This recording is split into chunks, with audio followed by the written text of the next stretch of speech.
Good afternoon and welcome to CCTV News. It's Thursday the 23rd of November and I'm Amanda Pardew. And I'm David Baxter. Today's top stories are: major repairs to local sea defences are soon to come to Clacton's coast. Is there to be a multi-million-pound leisure complex heading for tendering? And a headache for motorists in the new town centre revamp. Plus all your weekend weather and sport updates. Today's top story. Local sea defences in the Clacton and Holland area are about to be totally revamped thanks to a £250,000 makeover.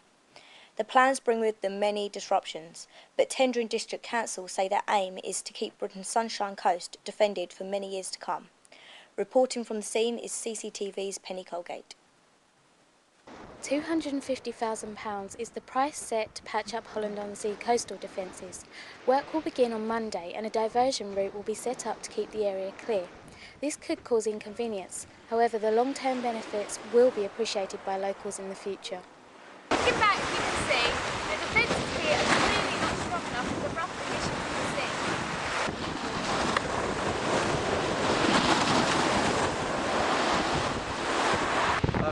My name's Stephen Holland, I work for J Contractors, and what we intend to do is a job that's going to take 20 to 30 weeks, and we're going to, with the step alignment, we're going to sort of, instead of having all the small steps, we're going to have 3-4 sets of large steps come out, and then we're going to improve the top of the promenade, just sort of paint it all out, lay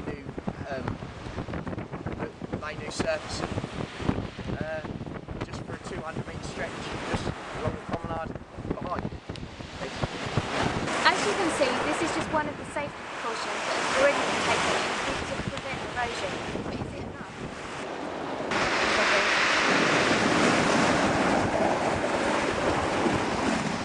Measures that have been taken further down the coast are similar to those that will soon be in Holland. How do you feel about the new developments that are being made on the sea defences, and how do you think this will affect the Clacton coast and its locals? Well, I personally think it's going to be a terrific idea, considering I'm a resident here for some 10 years. For so long Clacton's been in a time, particularly the town centre.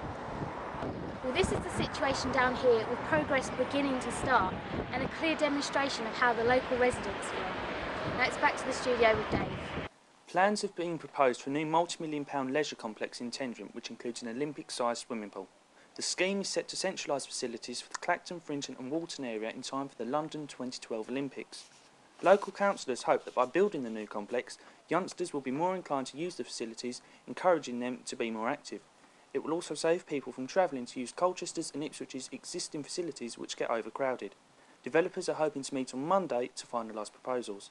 Still to come. All the weather and sport for our region, plus news of Clacton Children in Need fundraising events. But first, the revamp of Clacton's town centre has caused major difficulties for motorists and bus drivers in recent weeks. Reporting exclusively for CCTV is Rachel Minton. The town of Clacton has been undergoing road modes which has affected many drivers in Clacton. This is an attempt to help pedestrians and drivers be safer in their own hometown.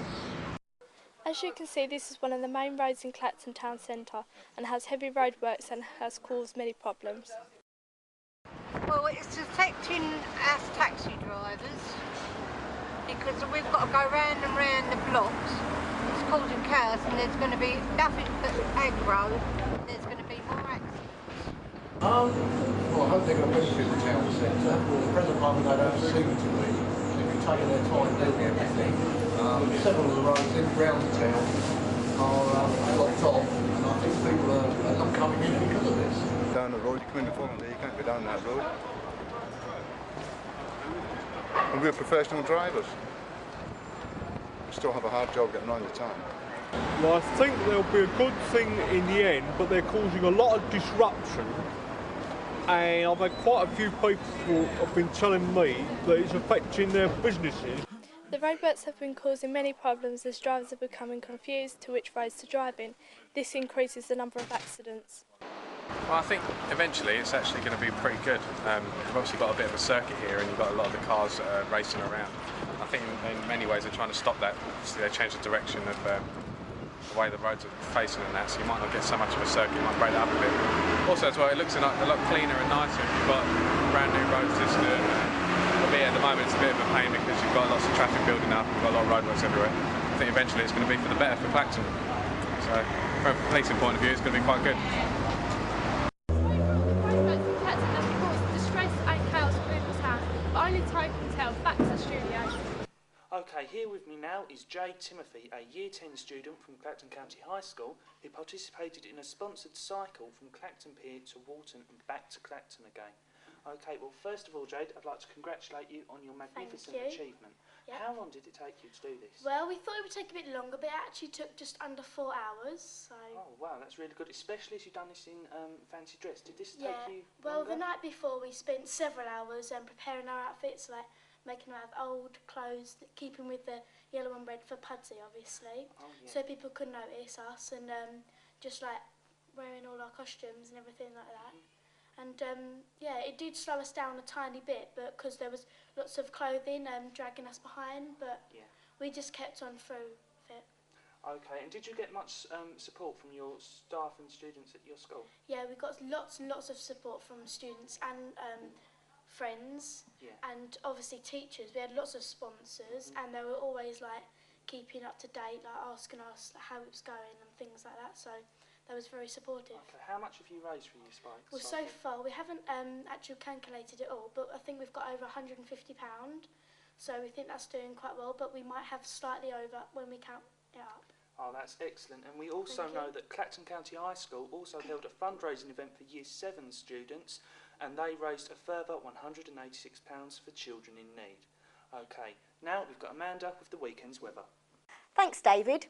After a breezy start with some sunny intervals this morning, there is more sunshine ahead for this afternoon. However, despite a clear day, temperatures will drop from 13 to 9 degrees Celsius this evening. As we head into tomorrow, there will be light showers with some sunny spells throughout the day. Temperatures will reach a high of 12 degrees. And the weekend ahead looks set to follow a similar pattern. Saturday will be full of light showers, although there will be some sunny spells. However, things will brighten up for Sunday, with sunny intervals and temperatures reaching a high of 13 degrees. As we head into Monday, the weather will not stay as bright, and we are forecasting rain throughout the day. Now for sport in the region. Well, there were some impressive results for Clacton Town's youth team this week. The under-13s scored 7 against Colchester's Athletic, who managed 4 goals. The under-12s beat Holsted Blues 6-0, whilst Clacton United Reds drew 2-2 with Holland FC. In rugby union, Clacton Kestrel scored 22-18 against Hadley. That's all we have time for today, but we'll be back tomorrow with all the latest stories from our region. This is CCTV. I'm David Baxter with Amanda Pargin. Good afternoon and goodbye.